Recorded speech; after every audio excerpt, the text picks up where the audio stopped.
പ്രിയപ്പെട്ട സുഹൃത്തുക്കളെ, ശ്രീമാൻ ശശി തരൂർ കഴിഞ്ഞ ദിവസം നടത്തിയ ഒരു വിവാദ പ്രസ്താവനയുമായി ബന്ധപ്പെട്ട് സാമാന്യം വിശദമായൊരു വീഡിയോ ഞാൻ ചെയ്തിരുന്നു. നമുക്കറിയാം, ഈ മാസം 13-ാം തീയതി ആമയിഴഞ്ചാം തോടിലെ മാലിന്യങ്ങൾക്കടിയിലേക്ക് ആഴ്ന്നിറങ്ങിപ്പോയ ജോയി എന്ന് പറയുന്ന നമ്മുടെ ഒരു സഹോദരന് വേണ്ടി കേരളത്തിലെ മുഴുവൻ ജനങ്ങളും നെഞ്ചിടിപ്പോടെ വിങ്ങലോടെ കാത്തിരിക്കുന്ന സമയത്ത് തിരുവനന്തപുരത്തിൻ്റെ MP ആയിട്ടുള്ള ശ്രീമാൻ ശശി തരൂർ നടത്തിയ ഒരു പ്രസ്താവന എത്ര ബാലിശമായി പോയി എന്നത് വളരെ ശക്തമായി അവതരിപ്പിക്കാൻ ഞാനൊരു വീഡിയോയിലൂടെ ശ്രമിച്ചിരുന്നു. നമുക്കറിയാം, ശശി തരൂർ തിരുവനന്തപുരത്തിൻ്റെ 4ാമത്തെ തവണ ജയിക്കുന്ന MP ആണ്. 4ാം തവണ ജയിക്കുന്ന MP ആണ് എന്നുള്ളത് മാത്രമല്ല, അദ്ദേഹത്തെ നമ്മളൊരു ലോക പൗരനായിട്ടാണ് പരിഗണിച്ചിട്ടുള്ളത്. അതിൻ്റെ വിശദാംശങ്ങളിലേക്ക് പ്രത്യേകിച്ച് പോകേണ്ട കാര്യമില്ല. വലിയ പണ്ഡിതൻ, പണ്ഡിതോചിതമായിട്ടുള്ള ഒട്ടേറെ പുസ്തകങ്ങൾ പ്രസിദ്ധീകരിച്ച ഒരാൾ. ഞാൻ ആദ്യത്തെ വീഡിയോയിൽ തന്നെ പറഞ്ഞതുപോലെ ഐക്യരാഷ്ട്രസഭയുടെ സെക്രട്ടറി ജനറലായി പോലും മത്സരിച്ച ഒരു ലോക പൗരൻ. അദ്ദേഹം 2009 മുതൽ തിരുവനന്തപുരത്ത് മത്സരിക്കുകയാണ്. 2009 ജയിച്ചു, 2014 ജയിച്ചു, 2019 ജയിച്ചു, ഇപ്പോൾ 2024 ജയിച്ചു. 2009 K. രാമചന്ദ്രൻ നായർ എന്ന് പറഞ്ഞ CPI സ്ഥാനാർത്ഥിയെ തോൽപ്പിച്ചു. 2014 ബെനറ്റ് എബ്രഹാമിനെ തോൽപ്പിച്ചു. 2019 C. ദിവാകരനെ തോൽപ്പിച്ചു. ഇപ്പോൾ 2024 പന്നിൻ രവീന്ദ്രനെയും ഒപ്പം തന്നെ രാംജി ചന്ദ്രശേഖരെയും. മറ്റേ BJP സ്ഥാനാർത്ഥിയുടെ പേര് ഞാൻ പറഞ്ഞില്ലെന്നേ ഉള്ളൂ. സുഹൃത്തുക്കളെ, ആ ലോക പൗരൻ എത്ര സങ്കുചിതമായ, എത്ര ഇടുങ്ങിയ ഒരു മനസ്സിന് ഉടമയായിരുന്നു എന്നുള്ളതാണ് നമ്മൾ ഈ സംഭവവുമായി ബന്ധപ്പെട്ടുകൊണ്ട് ശശി തരൂരിൻ്റെ അഭിപ്രായങ്ങൾ പരിഗണിച്ചപ്പോൾ നമുക്ക് കാണാം. എത്ര ചുരുങ്ങിയ ഒരു മനസ്സിൻ്റെ ഉടമ, ലോക പൗരൻ എന്നാണ് പറയുന്നത്, പക്ഷേ ഏറ്റവും ചുരുങ്ങിയ ഒരു മനസ്സിൻ്റെ ഉടമ. ഒരു സാധാരണ മനുഷ്യൻ ഈ പറഞ്ഞതുപോലെ മാലിന്യങ്ങൾക്കിടയിൽ കാണാതെ പോവുകയും അയാളെ കണ്ടുപിടിക്കാൻ വേണ്ടി ജനങ്ങളെല്ലാവരും ആകാംക്ഷയോടെ ഇരിക്കുമ്പോൾ അവിടെ വന്ന് അദ്ദേഹത്തെ കണ്ടുപിടിക്കാനുള്ള പ്രവർത്തനങ്ങൾക്ക് തിരുവനന്തപുരം MP എന്നുള്ള നിലയിൽ നേതൃത്വം കൊടുക്കുന്നതിന് പകരം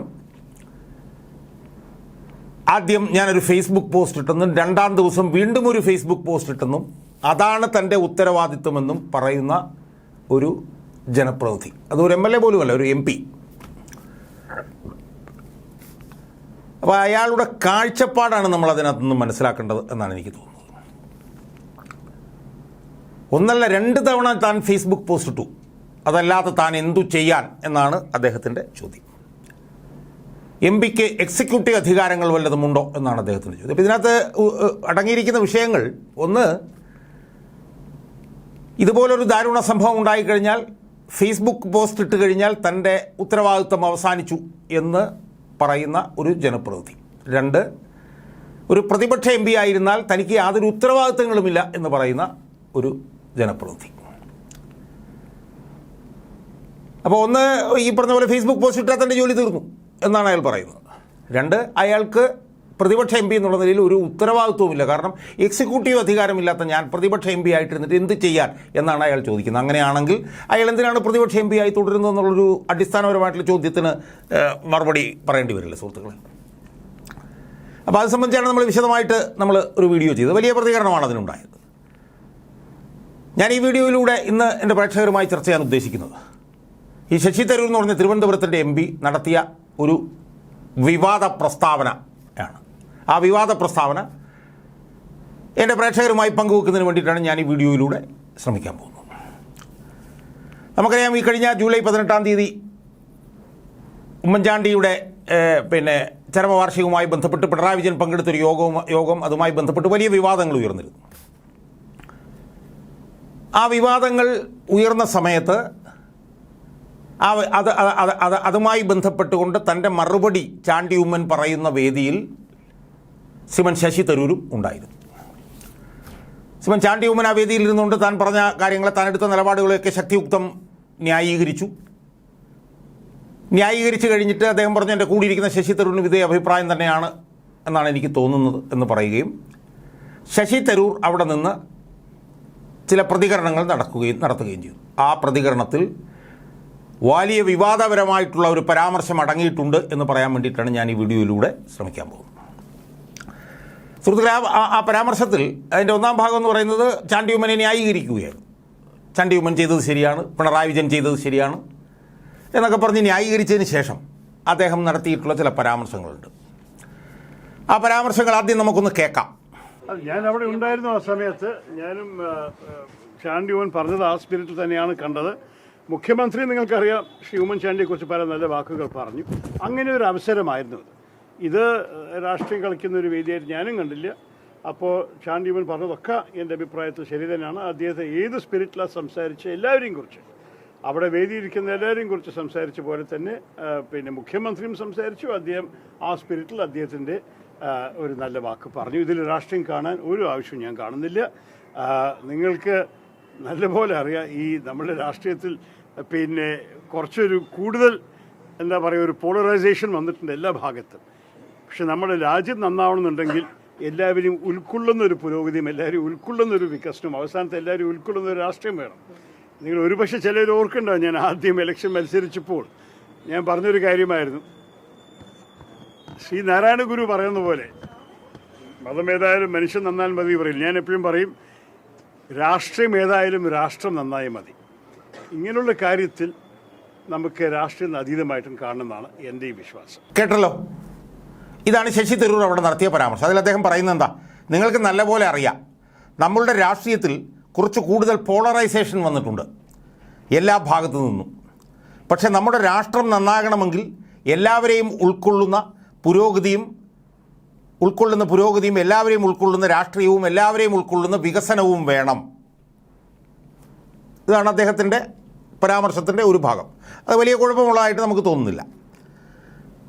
എന്നിട്ട് അദ്ദേഹം പറയുന്ന ഒരു ഭാഗമുണ്ട്, അതാണ് ഏറ്റവും അപകടകരം. അദ്ദേഹം പറയുന്നത്, നിങ്ങൾ ഓരോരുത്തർക്കും ഓർമ്മയുണ്ടാകും ഞാൻ ആദ്യം ഇലക്ഷനിൽ നിന്ന് മത്സരിച്ചപ്പോൾ പറഞ്ഞ ഒരു കാര്യം. ശ്രീനാരായണ ഗുരു പറയുന്നത് മതമേതായാലും മനുഷ്യൻ നന്നായാൽ മതി. ഞാൻ എപ്പോഴും പറയും രാഷ്ട്രീയമേതായാലും രാഷ്ട്രം നന്നായാൽ മതി. ഇതാണ് ഇയാളുടെ വിവാദപരമായിട്ടുള്ള പ്രതികരണം. അദ്ദേഹം ശ്രീനാരായണ ഗുരു പറഞ്ഞതുമായി താരതമ്യം ചെയ്തുകൊണ്ട് തൻ്റെ നിലപാടിനെക്കുറിച്ചിട്ട് പറയുകയാണ്. എന്താണ്? മതമേതായാലും മനുഷ്യൻ നന്നായാൽ മതി. കുഴപ്പമില്ല, അത് ശ്രീനാരായണ ഗുരു പറഞ്ഞതാണ്, അതിൽ തെറ്റില്ല. പക്ഷേ രാഷ്ട്രീയമേതായാലും രാഷ്ട്രം നന്നായാൽ മതി എന്ന് ശശി തരൂർ പറയുമ്പോൾ അത് അത്യന്തം അപകടകരമായിട്ടുള്ളൊരു പ്രസ്താവനയായി നമ്മൾ കണക്കാക്കേണ്ടി വരും. എന്താണ് അദ്ദേഹം പറഞ്ഞത്? രാഷ്ട്രീയം ഏതായാലും രാഷ്ട്രം നന്നായാൽ മതി. അപ്പോൾ ഏത് രാഷ്ട്രീയത്തിലും നിങ്ങൾക്ക് നിൽക്കാം, പക്ഷേ രാജ്യം നന്നായാൽ മതി. അത് നമ്മളൊന്ന് ഡെവലപ്പ് ചെയ്ത് എങ്ങനെ ഇരിക്കും?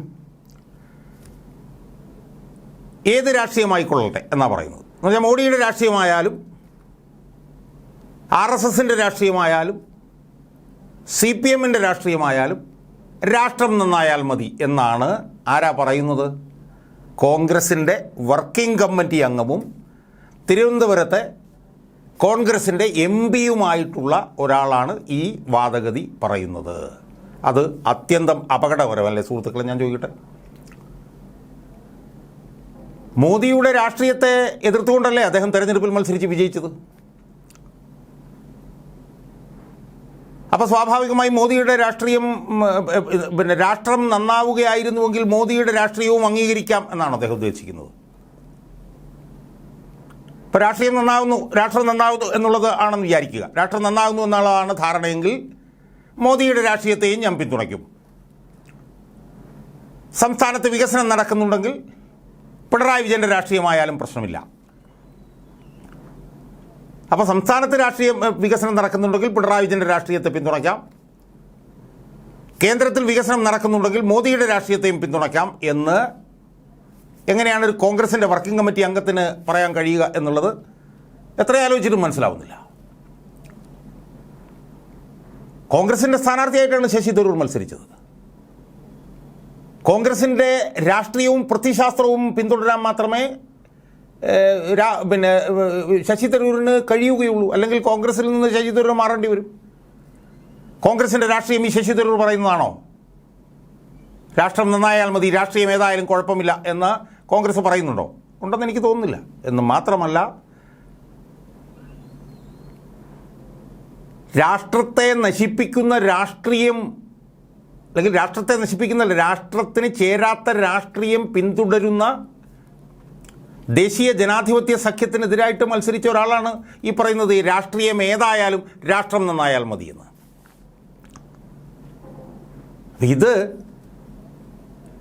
ഇത് തന്നെയാണ് കേരളത്തിലെ ഗവൺമെൻറ്റിനോടുള്ള അയാളുടെ സമീപനം.